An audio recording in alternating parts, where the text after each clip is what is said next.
Good morning, everybody. This is Devin with Homeschool House Calls, or if you're local, Compass Point. And today welcome to boot camp. I do this every summer and love it, enjoy it, like being able to spend time with my mamas and explain to them different parts of homeschooling.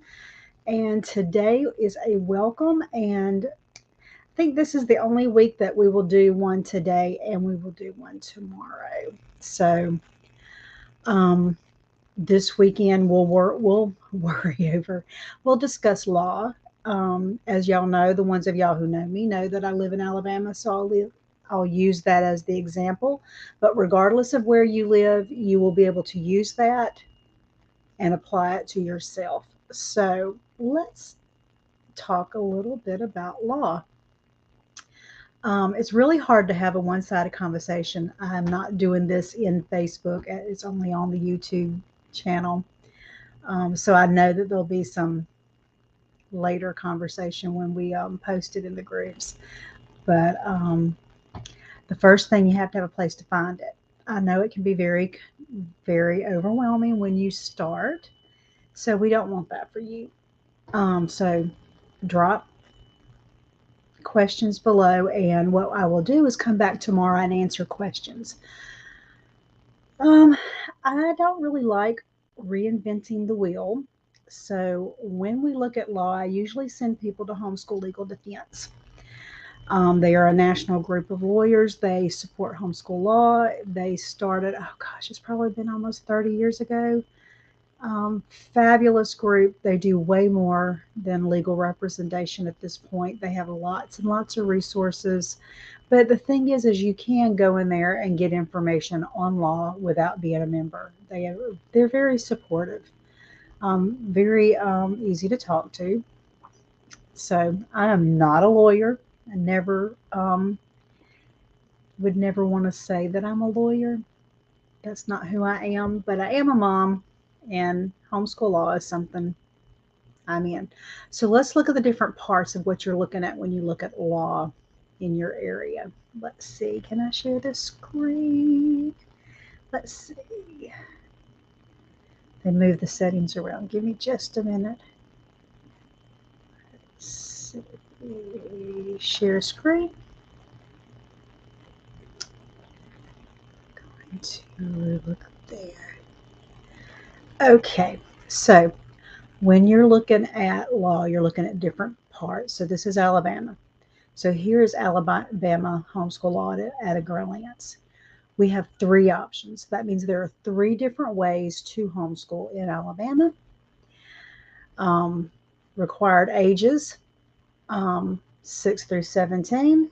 Notification required, yes. Teacher qualifications, no, except for option 3. And that, we're not going to go over that option. I've homeschooled 20 years now, and I don't even know anyone who uses that one. It's basically you need to have a teacher certificate. State mandated subjects, no. Assessment requirements, no. Immunization requirements, no, except for option 2. Now, let's look at those real quick. Let's see. Let me make sure that that switched over for you. Okay, good. Okay, so here are the three options. Homeschooling with a church school, which we also call a cover school or umbrella school in this area. Homeschooling with a private school. Basically, this is the private school at home loophole that if you're in the South Alabama group, I walk people through that often. Then homeschooling using a private tutor, which basically means they have to have a teacher certificate. Um, we, and again, nobody I know uses that one. So homeschooling with a church school law, let's look at that real quick. Let me make sure that it shows it on your screen. So I don't want to go too in detail. So here, enroll your child in a church school, file church school enrollment certificate, keep attendance register, comply with any policies established by the school. Pretty easy going.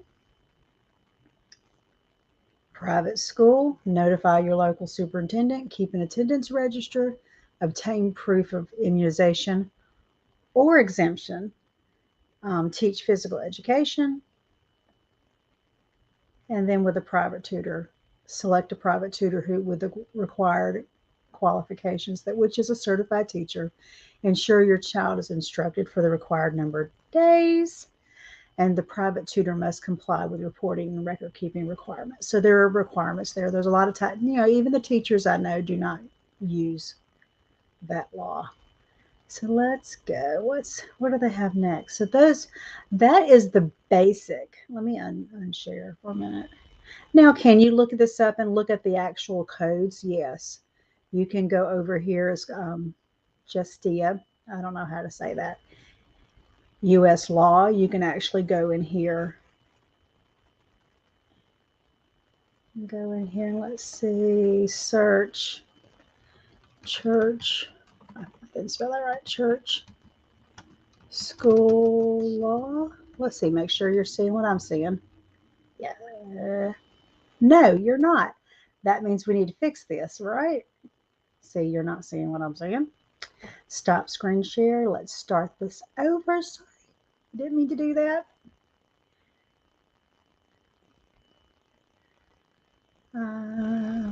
There.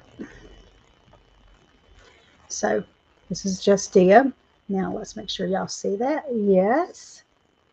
So you can type in church school law in the search engine, and then it pulls up all the codes that has to do with. So you kind of have to get specific. So let's say church school law in Alabama. So they're Alabama codes. So here are the codes that are in the law. Church school may waive what? I don't know. We'll find out.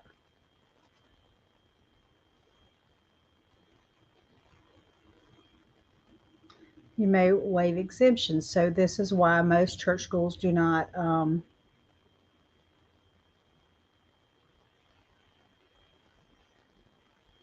so you can find all sorts of information in there. School attendance. Sorry. I was trying to think, what are they making us waive? Oh, well, I'm listening. So I was like, wasn't paying attention. That's what happens. You don't pay attention. So with whatever state you live in, you can and you can comment. I can see comments when I look over here. But so those are the two places that you can look for homeschool law, whether you're in Alabama or somewhere else. If you have questions, I will come back tomorrow and answer questions. And welcome to boot camp. Bye, guys.